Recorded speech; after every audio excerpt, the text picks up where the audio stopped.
Welcome to Fireside Chats, Leadership Journeys, brought to you by the Office of Academic Clinical Affairs and hosted by Dr. Carolyn Porta. These chats bring together University of Minnesota Health Sciences students with experts for candid conversation on leadership, career pathways, sources of joy, and strategies to rejuvenate. Welcome to this Fireside Chat. I'm Carolyn Porta. I'm a professor of nursing and an associate vice president for clinical affairs. Today we have Dr. Kerry Witherell with us in the broad field of speech language hearing, and we will get to know her and her career and her pathway, her journey in the next little bit of time. As we begin, I have a short story. So when my son was very little, probably I'm going to say around 3-ish, 3 or 4 or 5, somewhere in there. I can't remember. I'd have to go back to some journaling. I remember someone pointing out that he talked with some sort of little lisp. And I just thought he sounded so cute. I didn't hear the problem at all. And it was a friend of mine who commented about it and then pointed out that her son had received some services down the road. And so I remember reaching out, having him assessed, and he went on to have a series of treatments, and he actually enjoyed it so much. It was my first exposure to this broader field and specialty. And I remember they would give him these little exercises. They'd put something tasty on the roof of his mouth. One of the big lessons he had to learn was to rest his tongue on the roof of his mouth, not to push it forward or let it rest between his teeth, which is what he was doing. Anyway, there's official words for all of this. And it was really in that season of life that I came to appreciate it. Now, my son is 20 years old now, almost 21. And I don't think he fully appreciates how valuable that was to intervene back then and not have him speaking and articulating with that lisp. And, I'm sure, Kerry, it'll be fun to hear some of your stories. But I have to imagine that when you're out and about in society, don't you meet people where you sort of think, I could help you with that? I could help you with how you're speaking, how you're hearing, just kind of jump in with a little bit of who you are. And yeah. Yeah, and I will be the first to say, like, you are definitely not alone with your child in that aspect, even though he's in his 20s now. I would say mine. So a little bit just about me. So I definitely am in the Department of Speech Language Hearing Sciences. My side of the profession is on the audiology side. So I am a licensed audiologist.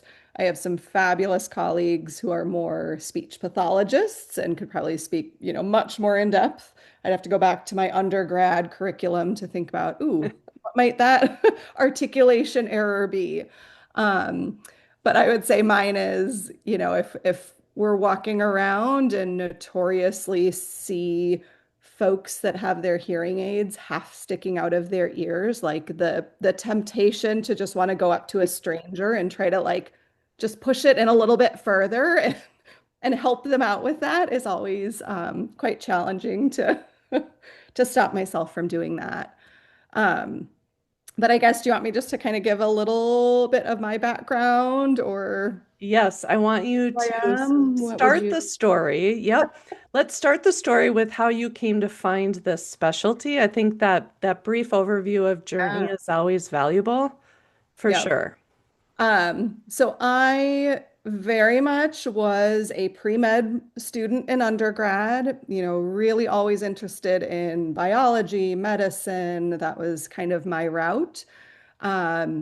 Maybe some of you had the same experience, but as I got further along in undergrad, it was, I don't know if it was organic chemistry, if it was pharmacology, some of those classes were incredibly challenging. And while I think I am a very bright person, I knew that was probably not the path for me. I'm not sure that I would have been successful in the medical school route.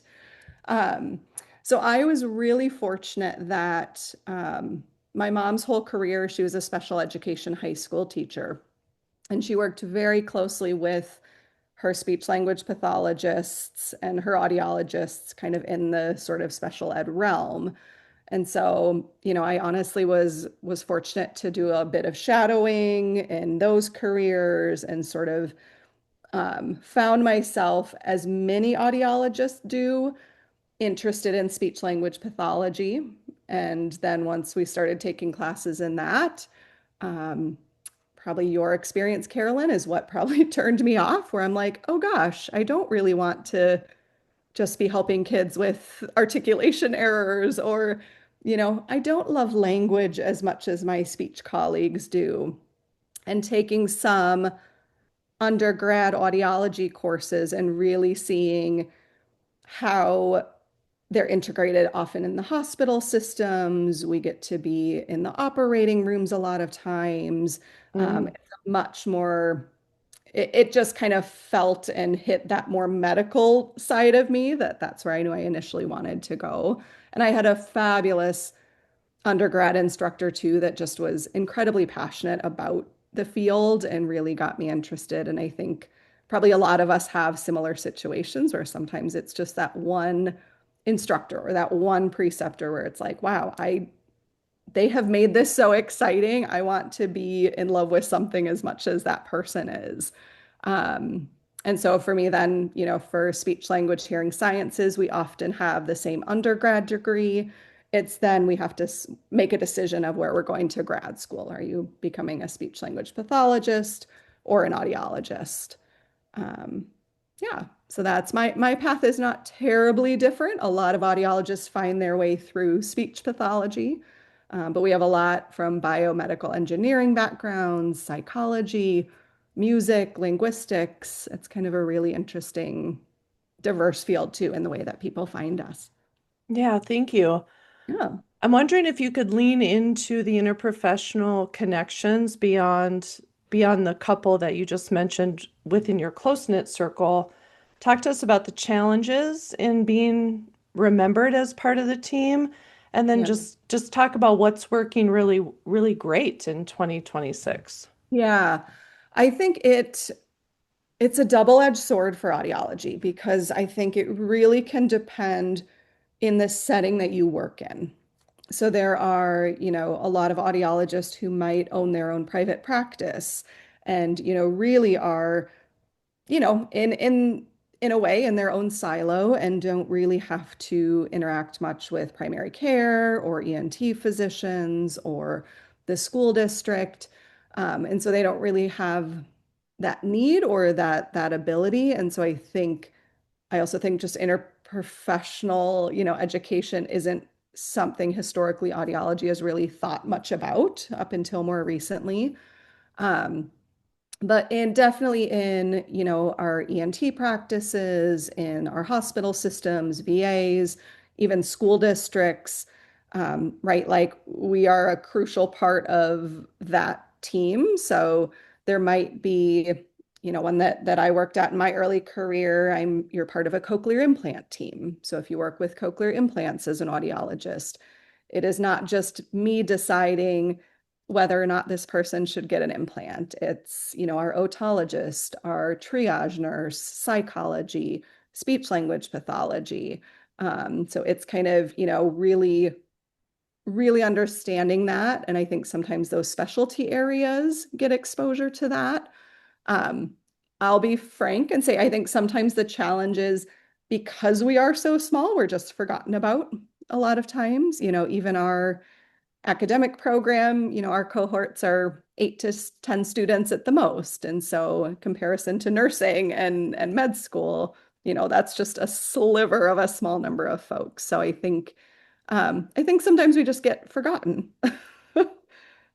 Yeah, say more about the size and what drives that in terms of Yeah. need in the way of the population or interest in the way of a student, or Yeah. it's not either or, it's something else entirely. Yeah, I would say it's a few factors and we're definitely not alone. Like most AUD programs or Doctor of Audiology programs in the country, tend to be around 8 to 12 as a cohort. And often that is truly based on, our community preceptors. So, we usually might keep the students internally for clinic for a year or two, and then their last 2 years, they'll be doing external rotations. And so it really is, for most of us, based on there's just not a large number of audiologists. And so I can't place 50 students because we don't have 50 audiologists in the metropolitan area here. Um, you know, it's a profession, as a lot of health professions, that we are fortunate that, all of our students get jobs. There is a need for audiologists. We can't necessarily even staff the open positions that there are. Hearing loss is something that, if I recall correctly, our statistic is, essentially if you're 65 and older, 30% of the population has hearing loss. So it is, the most common chronic condition, if you will. And so just even as you think about your own patients, whether you're, depending what population you'll work with, right? Like anybody that works with the geriatric population, you are going to be managing communication difficulties. You're going to be managing, how do you communicate with someone that has hearing loss, and, really needing to kind of understand that comes with its own challenges. But yeah, I would say it's just that we're a small field, and it's the small number of community preceptors that really limits the size of most of our programs. Mm. And most like we're the only program in the state of Minnesota. Most states might have one or two audiology programs at max. I think there's about like 70 of them in the whole US. So Yeah, it's not very many. yeah, yep. So let's go through some of my random weird curiosities here. This whole connection between ears and kidneys, is that a thing that matters in your work? Is it something that the nurses and the docs hear, if they're seeing kidney issues, should they be thinking ear issues and vice versa? It's a good question. There definitely is sort of a newer line of research in the area of audiology, that there is kind of a link between kidney diseases, kidney disorders, and hearing loss. Um, it's a good one. I don't know that I'm as up to date on that level of research. Well, none of us here are either, so Yeah, your best guess, ma'am. yeah.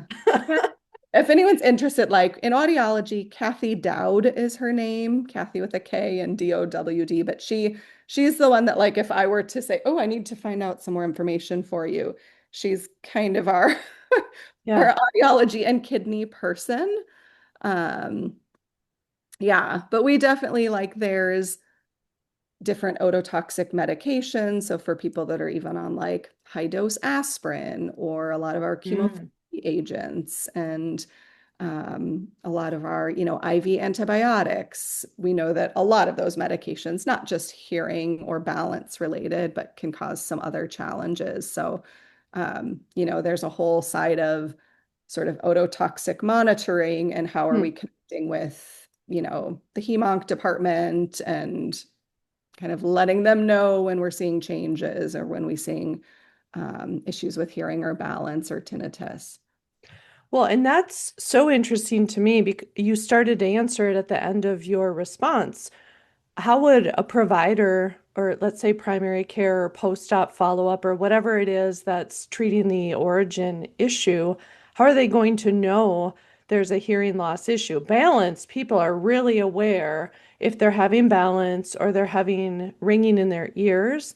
I feel like hearing loss tends to not be so obvious for a lot of people. Yeah. Yeah, it's subtle. I mean, I think we're fairly thankful that, so we actually have kind of an ototoxic monitoring protocol. So if certain patients are on certain medications, there actually is a really set protocol that, okay, after each dosage or each administration of that, we're doing a new hearing test. And so some of these patients might have, 10 hearing tests within a year. And that's something that, we do a lot of education with, typically our hematology oncology group, saying, here's here are the folks you need to send to us. Here's the protocol. Here's how we'll get you back that information. But, in the grand scheme of things, at least in my experience, even when we see hearing changes, often there's a bigger picture, right? Like we can fit a hearing aid to someone, but it's probably more important that if they need this particular, medication course for whatever maybe cancer they're managing, that's going to Mm-hmm. certainly outweigh, oh, Mm-hmm. we noticed a bit of hearing loss that's occurring, but Yep. Yeah, and yeah. for the listeners, I want to be very clear. I didn't just come up with two ears, two kidneys. They're connected. They actually do develop around the same time, which is where that linkage has, why I think that's the origin story to exploring that linkage. And for those of you that are interested, you can dive more deeply into which various body parts and organ parts develop along the same kind of journey. Kerry, talk to us a little bit about this phenomenon with wearables and with shocks and with people using their hearing aids now to answer phones. This whole new world of just using wearables to either overcome some hearing loss, to again have a one-stop shop where your hearing aid answers your phone. Do Mhm. you love this? Do you have concerns about it? Super Yeah, curious. it is. So it was something maybe about a year and a half ago. Um, over-the-counter devices sort of came through. And so, hearables, OTCs, they're kind of different names. So we sort of think about devices as either over-the-counter devices or prescription devices, where, if you're coming to an Mhm. audiologist, getting a full hearing test, programming the devices for your hearing loss, verifying it, running outcome measures, things like that. Um, I think there's initial thought of, oh my gosh, is this going to be super disruptive? Um, I don't think it's turned out to be that way. And I think we also recognize hearing aids are expensive. There are barriers there. And so even if there are opportunities to provide more accessible options to certain patients or in certain areas or certain populations, like that's a good thing. And sometimes that's then the gateway, right? So maybe they try an over-the-counter device for a year or so and feel like this is helpful, but not to the degree that I'm hoping it would be or I need it to be. And so sometimes that might be the first step into seeking more of a prescriptive help from audiologists. One thing that I do think is nice, and I can just, right, we can all walk around campus and it's like every other kid has something in their ears. And I think that's been really refreshing in the aspect of it's just more recognizable. And so if we think about the stigma surrounding, hearing aids maybe a couple years ago or decades ago, there is that social stigma of, oh, it means I'm getting older, or, I'm not understanding things, or, all of the stigma that goes with that. And so nowadays we actually are seeing a lot more younger folks coming in early, in their Oh. 40s and 50s that are like, number one, I maybe I don't want to become my parents where they've denied this for 20 years and it was super frustrating to try to communicate with them. But also like everybody's got their earbuds in or their iPods in, and hearing aids are just now as small and discreet as all of those. Um, but it is, technology is cool, right? So like we have kids streaming, kids in the classrooms that are streaming everything directly to their hearing aids, picking up the phone through the hearing aids. There's a lot of devices now. So some of you might have, the headphones that are essentially through bone conduction. So, you Mhm.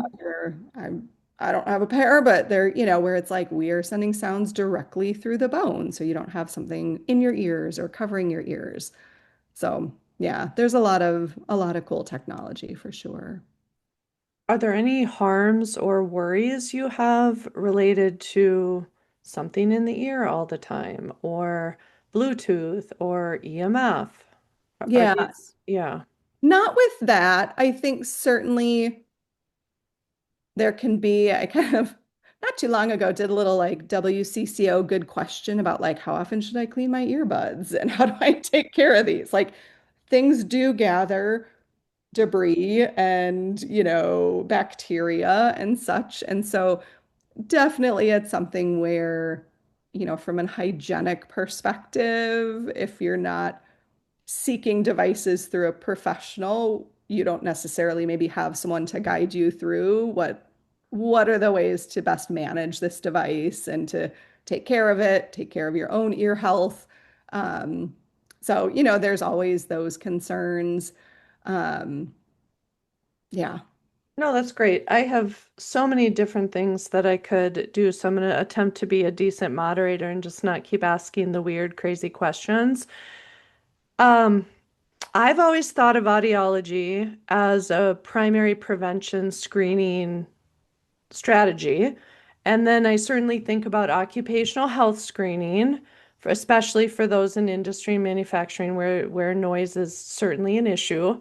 Mhm. And of course, then I think about the grandparents that we all wish had aids of some kind and, didn't until it didn't matter. Mhm. So, so do you want to speak about kind of just briefly the portfolio of your work in terms of primary prevention? We've got some public healthers in the room too, to the treatment stage where you've even talked about being in the OR. It's quite fascinating to me that you run the full continuum effectively, like a Yeah. lot of our professions do. Yeah.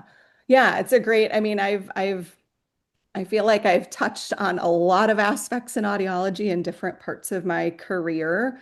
Um, so for sure, even from the screening side of things, so we're really fortunate so a lot of my job is also kind of educating and being a clinical preceptor for our Doctor of Audiology students. And so we really do manage a lot of those things like preschool screenings or early childhood special ed screenings.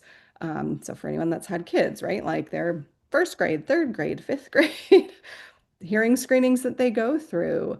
We do a lot of community events. And so we were kind of talking before, whether it is education, also screenings at kind of our community centers, around the country, the rural area, around the state. Um, we do a lot of health profession in that scope of intellectual disabilities. So myself and one of my colleagues are the clinic directors for the Healthy Hearing Program for Special Olympics of Minnesota. Mm. A shout out for people if you're looking for something to volunteer for this summer. We are hosting USA Games in June. So it's going to be like 9 days of craziness on campus here. Um, so, really recognizing to a population that has a lot of health disparities and has, challenges getting access to healthcare, whether it's transportation, whether it's, finances, all of the things there.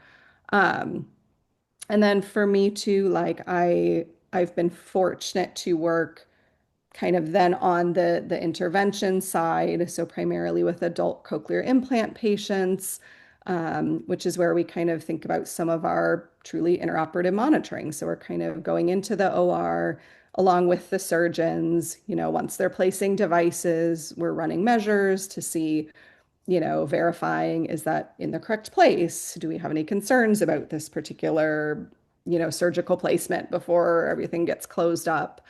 And so we do a lot of the intervention side as well. So I do think sometimes audiologists are looked at as sort of a diagnostic profession, but recognizing there's a huge rehab and intervention component to it. Mhm. Uh, I'm also really fortunate to be part of our University of Minnesota Cleft and Craniofacial Clinic. So kind of seeing kids with, a variety of different craniofacial disorders, cleft lip and palate. And so that is, to me, something that's been super valuable in my own learning experience, right? I hope we all recognize that as future healthcare providers, like learning should be ongoing always, and we should never stop seeking learning about others and other professions. Um, So let me jump in there and probe just for a second. So, how did you come to be a part of that team? I think it's logical, but I'm not sure how it came about. Just a brief little bit on that, and then I'm gonna I'm going to move us back to the Olympics for a sec because you have a cool Yeah. story about that. Yeah, so so cleft palate teams, there is you for those that are actually a certified American Cleft Palate Association team, they actually have a very strict list of which providers are part of a cleft palate team. So, Mm. and audiology is one of them. And so it is something where, again, sometimes you just fall into things. When I was first hired for the position, it was like, hey, the person that was retiring and always went to the cleft palate clinic needed someone to take over. And I was like, hey, I'd love that. I still wanted to be in a medical setting, and that kind of still fed my my hospital bone that needed a little bit of that experience. Um, but we also know that, kids with cleft palate do tend to have a higher incidence of ear infections Mm. than kids without. And so audiology is a pretty crucial part of that interdisciplinary team, along with, oral surgery, dentistry, speech pathology, orthodontics, facial plastic surgery. We kind of have um, a whole realm of providers that it really is a fun experience to get to work with, 7 different dental providers, whereas an audiologist, I would have never thought I would learn things about teeth. Right. My Well, clinical career. Like, that's it's such cool. a beautiful example and very specific example of the interprofessionality that's required to give the best care to a kiddo. Before It is, we started yeah. there, yeah. I was just gonna say, I mean, and it truly is like it's, every Wednesday morning, all the providers literally come to the same clinic. The patients don't leave the room. Like we just literally one in, one out. We have a true, hour debrief at the end to come up with, all right, what is the clear plan? What did you see? What did I see? Does, this bone graft need to come before or after orthodontics? And so it truly is I mean, I think we have such a unique learning opportunity too. I mean, our students get that exposure and yeah, it's No, awesome. yeah, it's so great. And in the future, I think we should try to have a few other people here, but you would be hard pressed to figure out who to pick. You have so many that you collaborate with in the work that you do. You had mentioned before we started tonight, um, goodness, what had you mentioned? Uh, I just had a total mind blank. I'm gonna come back to it. But we also talked about the Olympics, the Winter Olympics, and we were teasing a little bit about curling. And I want you to give them a brief sentence or two, just another example of a funky but cool Sure. collaboration with athletics, this whole deaf curling tournament thing that you helped with. It's Yeah. cool. We were invited. One of our department members is pretty involved in the deaf community, and so someone reached out to one of my colleagues and said, "Is there a possibility that you can come do hearing tests for the World Deaf Curling Championship that was being held in Blaine, up in the curling club in Blaine, Minnesota? I think it was last summer or last winter." Um, and so we're like, sure, don't know what to expect, but why the heck not? That sounds like fun. So part of it was, they have to very explicitly have a certain, degree of hearing loss, and that needs to be verified and Mm. validated. And so it was much more than just a screening. It was like we had to do the full shebang for all of these folks to really verify that they were congenitally deaf or, used manual communication modes. But it was just so fascinating. It really was the world. I mean, we had teams from Sweden and Japan and Israel and Mexico and all around the country. And so just also being in such, I mean, right, we have and each country has their own version of sign language. So American Sign Language is just for, English, if you will. And so kind of seeing too just how all these teams communicated with each other and supported each other. And it was just, I don't know, it was a very, a very fun event. I love it. I love it. It's very Yeah. cool. The things that kind of get thrown your way that you're like, huh, again, never would have thought, but Well, and I wanted to feature or to just emphasize for the listeners again, a lot of the people we have had a fireside chat with, you have heard them speak their pathway and their journey with really clear, intentional decision making. And you've heard so many of them talk about an open door or an opportunity that came in front of them that they then had to choose to either walk through or not. And it has completely affected their trajectory. And so if you take anything away, there's a lot to take, of course, but also just remind yourself and rest in that space of having your set intentions and being open to being surprised by opportunities that you might not have thought of. And Dr. Witherell has given us some really good examples of both in her life. I want to get to the comments in the chat and ask you to think about this first question of medical devices and development and what you might see if you think about the future 10, 20 years from now. Is there a cool device innovation that you think to yourself, if only we had X or if only we had Y? Um, that could be a cool question. And then we'll get to a follow-up question just related, I think, to aging and disease processes and when to make sure audiology is not forgotten, let's say. Yeah, yeah. I think it's a good one. Yeah, we do see a lot of engineer folks might come and take a couple of our classes just for fun. We as audiologists, Kate, I have to say, maybe kind of joke that like engineers as patients are sometimes our most challenging patients because they're the ones that are like, okay, I really want to take this apart and I really want to see what's inside and trying to like also remind them you can't please don't take apart your hearing aid and then put it back together and that voids warranties and things like that. So they can be wonderfully challenging sometimes. But We've uh had similar problems with the DBS patients. you okay, right? Like, okay, just a kind reminder, you get rid of any warranty if you personally choose to take apart your devices. Um, but yeah, I think from, emerging needs. Well, how about this way too, Carrie? Are we going to cure hearing the way that certain people on this planet are attempting to cure a vision with, certain neural I mean, I think it's a implants? really great question.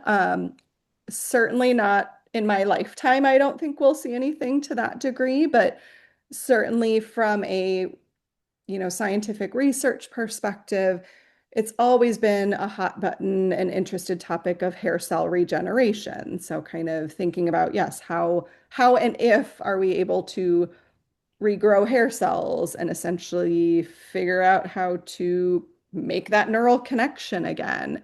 Um, I think there's also been, more research looked into like, is there sort of a magic pill that can help with, noise-induced hearing loss? So if we have different types of hearing losses, the damage might be in different parts of the system. And so it wouldn't necessarily be for all folks, but there's some folks that are looking into, certain medications, and that is definitely not my area of research. Um, so I think it's feasible. I don't think it's any time soon. And um, there are things too where there will always be individuals with hearing loss. There'll be babies that are born with hearing loss. There'll be just our natural aging process, folks that are in careers and in noisy environments that, so I think in terms of, I don't see our field ever going away, but like many of our fields, it will hopefully shift and change and grow and will look different based on the needs that our patients have. Yeah. Let's go to your professional development and then we'll start to wrap up. Yeah. Is there a skill that you wished you would have invested time in to develop earlier in your career? Let's say where these people are at. Yeah. Um, Two things come to mind. And it's, being on the flip side of often trying to talk to my own students about these skills, I think the skill of self-reflection is, Mm, crucial and easy to think that we know how to do it, but, recognizing it's actually a more challenging skill than we think. Self-reflection to me is it's not just, okay, I saw this many patients today, or, you know, this was a cool thing to see, or I had this kind of an interaction, but really thinking about, how did it make you feel? What did you actually learn from that interaction or from that patient? And to me, I feel like that's still something I work on and do myself.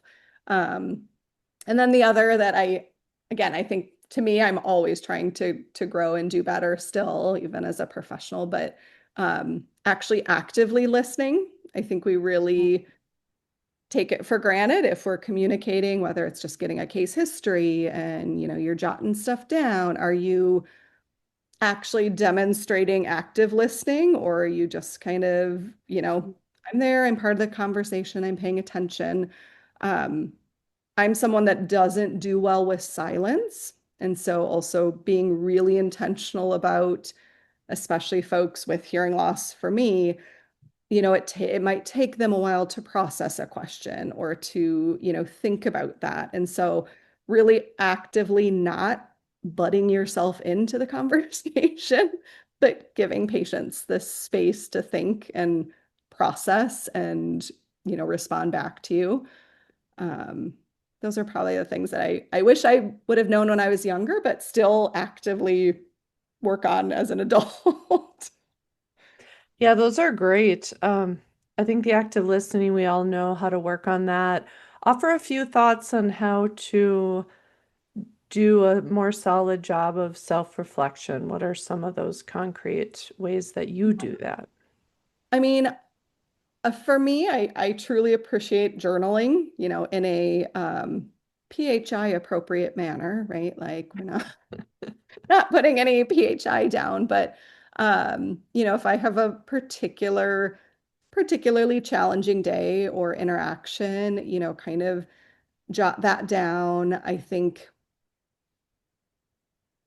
being kindly critical to yourself to really think about what was, did I have any intrinsic, bias in the way that I approached this patient? Or was there, what were my motivations? Was I just having a really off day and, brought that into the workplace that I really shouldn't have and really didn't mean to? So I think sometimes just bullet point, writing things down for me, really being in a way critical of yourself and being very frank and honest and saying like, no, actually that patient was just fine. I was just in a very terrible mood and shouldn't have been. Um, but I also think, there's no point to self-reflect if there is no goal to learn from it and to do differently. So um, that's kind of the other is like, okay, is there one thing I Mhm. can take from today's interactions and then think about how to do that differently or better the next time that situation might occur. Yep. Okay, rapid fire, a couple quick things. Are there any particular vitamins, minerals, supplements that are amazing to help with hearing? Asking for friends. There aren't. So Oh, if all you're, right. yeah, or for, we see a lot of the tinnitus ones, like you're buy this thing that comes up on Yeah. the commercial, or your ginkgo biloba or St. John's Uh-huh. wort. Um, I always say like, if it really helped, everyone would be taking it. Like, Yeah, we would that's know fair. about it a lot more, but no, sorry, Okay. Carolyn. All right. And then anything you want to say to any of us about how to how to prevent ringing in the ears just from daily living or wax that some people get?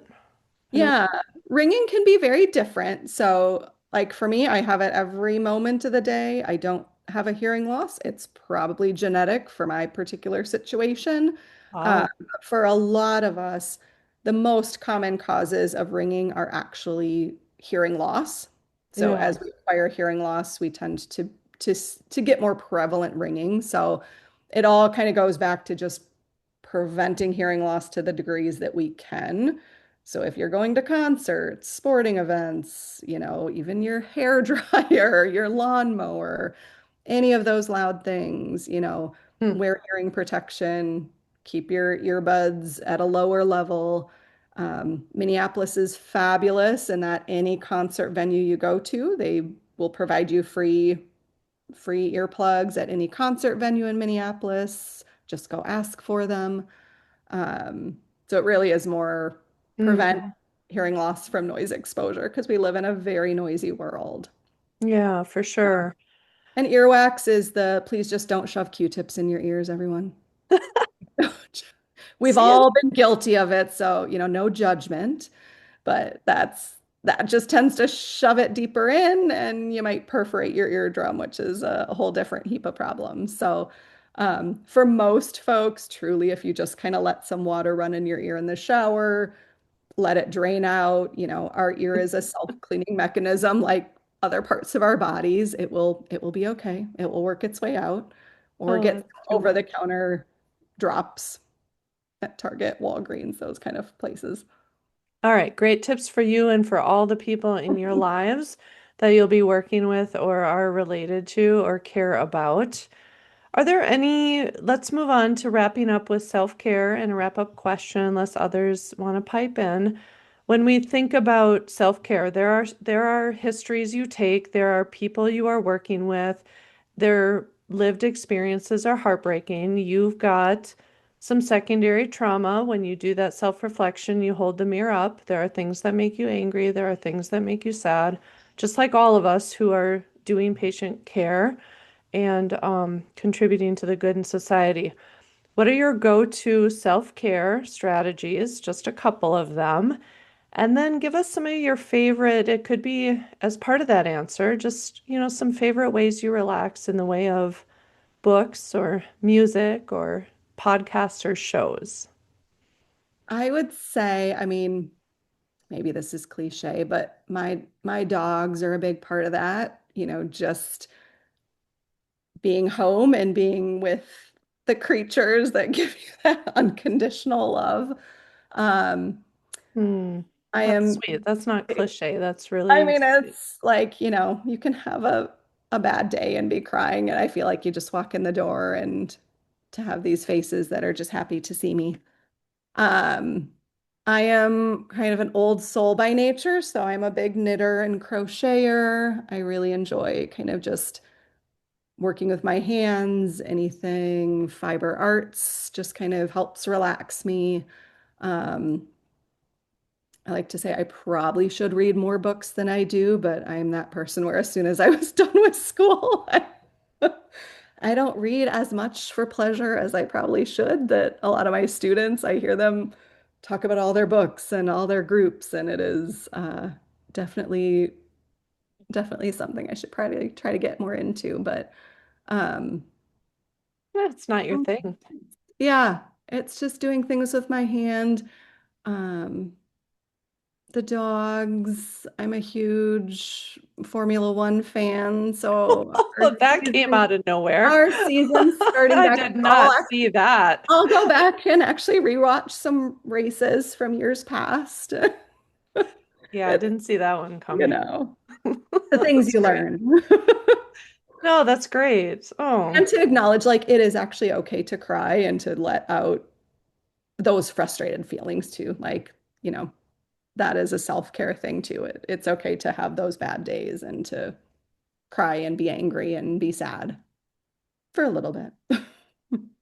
well, in fact, I was listening to a trauma therapist this last weekend, and she described how important it is to get past some of the angry feelings and some of those initial reactions we have, especially to moral injury. And we have to get to that space where we then allow for the sadness to come through. And Mhm. then again, be a bit comfortable with it as part of our own healing journey and our own ability to stay in the work. So I agree with you.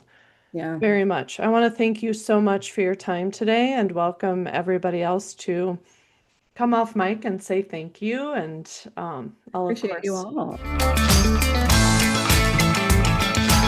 Thank you for listening. Let us know what you gained from this conversation by writing a quick review. Please share this podcast with others, subscribe for future conversations, and check out our other episodes. Explore health sciences at the University of Minnesota at health.umn.edu.